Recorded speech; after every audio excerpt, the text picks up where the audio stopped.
পারে বা হেয়ার স্পাও হতে পারে। তো সেই ধরনের স্পাগুলো আমরা কত টাকা দিয়ে করি বা আমাদের কয়দিন থাকে এই স্পাগুলো?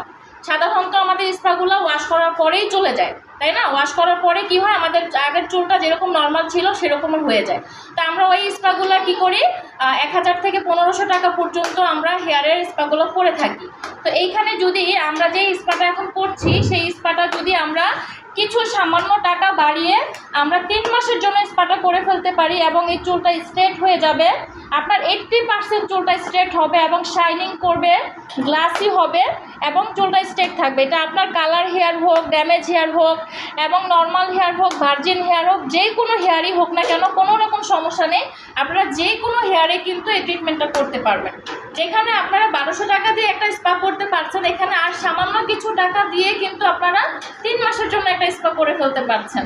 তাহলে আমরা যদি হেয়ার স্পা করতে চাই, একটা লং টাইম একটা হেয়ার স্পা হোক এমনটাই আমরা চাই, তাহলে সেই স্পাটা যদি আমরা করতে চাই লং টাইমের জন্য, 3 মাসের জন্য করতে চাই, তাহলে এই হেয়ার স্পাটা কিন্তু আমরা করে ফেলতে পারি।